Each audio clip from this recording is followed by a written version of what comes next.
तो वहीं बीजेपी मंत्री विजय लक्ष्मी गौतम से प्राइम न्यूज ने खास बातचीत की है। इस दौरान उन्होंने एक बड़ा बयान दिया है।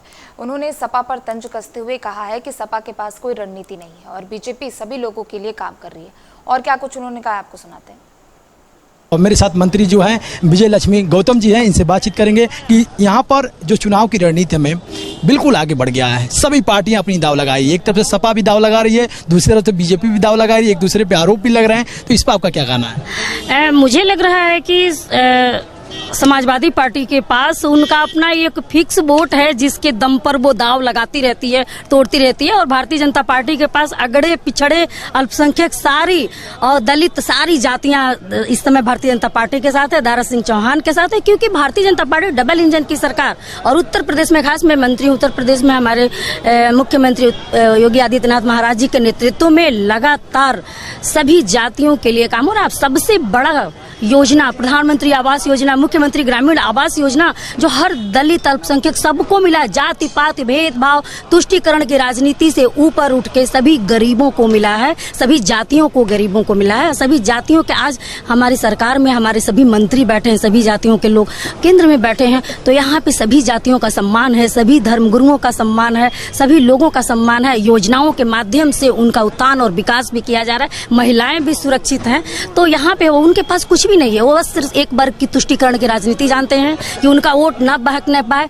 जैसे कि आपने देखा महिलाओं और बहु बेटियों के बलात्कार के मामले में समाजवादी पार्टी के मुखिया ने कहा कि लड़कों से गलती हो जाया करती है। ऐसी संवेदनशील मुद्दों पर जब समाजवादी पार्टी की ऐसी सोच है और गेस्ट हाउस कांड सबके सामने है, जग जाहिर है कि मायावती बहन सुप्रीमो इतनी बड़ी नेता, उनके साथ गेस्ट हाउस कांड हो सकता है। तो उनके तो समाजवादी सब चारों तरफ गांव गली ऐसे ही कर रहे हैं। ऐसे देखा जा रहा है तो घोसी में 4,30,000 के पास आसपास वोटरों की संख्या है, जिसमें मुस्लिम और दलित का वोट ज्यादा है। तो क्या लग रहा है मुस्लिम और दलित का वोट मिल सकता है बीजेपी को? बिल्कुल, मैंने कहा जाति पाति की राजनीति बीजेपी नहीं करती। बिल्कुल, जो प्रधानमंत्री आवास योजना जिस मुस्लिम को मिला है वो भी वो जानता है कि पिछले 75 वर्ष देश आजाद हुए हो गया, इतने सालों में कभी किसी पार्टी ने, खुद समाजवादी पार्टी ने भी उनको आवास बना के नहीं दिया। ये मोदी जी की योजना है, योगी जी की योजना है, जिससे उनको आवास, शौचालय, पेंशन, राशन सब मिल रहा है। और दलितों को तो खास करके, क्योंकि गरीबी रेखा से नीचे वही है। और 2011 की जनगणना बहन मायावती जी ने कराया था। उस 2011 की जनगणना के अनुसार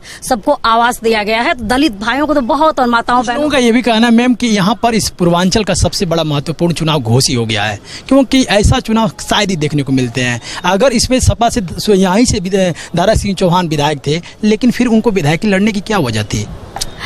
दारा सिंह भटक गए थे और वो बहका के ले गए थे कि हम सरकार में आ रहे हैं, चलो चलो। भटक गए थे, चले गए। तो उन्होंने अपनी गलती मान करके वापस अपने पार्टी में आ गए। आज अपनी हमारी पार्टी से प्रत्याशी हैं। और मैं आपको बता दूं कि कहीं भी उनका वोट बैंक जो है नहीं। सब भारतीय जनता पार्टी, दलित आज बहन जी के सारे जितने भी बहन जी लड़ नहीं रही है और सारे उनके मतदाता, मैं खुद गाँव में जा रही हूँ, सारे मतदाता उनके कह रहे हैं कि हम लोग भारतीय जनता पार्टी मोदी जी के साथ हैं। बहन जी गठबंधन कर लिए क्या बीजेपी के साथ? नहीं, ऐसा कुछ भी नहीं है। चुनाव नहीं लड़ रही है, उनके वोटर खाली हैं। तो उनके वोटर खाली हैं तो मोदी जी को देंगे कि मोदी जी ने उनको प्रधानमंत्री आवास दिया है, पेंशन दिया, सभी कल्याणकारी योजनाओं से भी सिंचित किया है। ऊपर से हम लोग इस चुनाव को जीतेंगे। ये थी मेरे साथ बीजेपी के मंत्री विजय लक्ष्मी गौतम जी, जिन्होंने साफ तौर पे प्राइम न्यूज से बता रही हैं कि यहाँ पर 50,000 के आसपास जो है घोसी पर विजय जो है कमल का होगा। और देखने वाली बात 5 सितंबर को होगा। उस ईवीएम में जब कैद होगी किस्मत उन प्रत्याशियों की, तो देखा जाएगा 8 सितंबर को नतीजे सामने आ जाएंगे। कैमरा पर्सन मनीष के साथ अजय गुप्ता, प्राइम न्यूज मऊ। तो चलिए फिलहाल इस बुलेटिन में इतना ही। आप देखते रहें प्राइम न्यूज।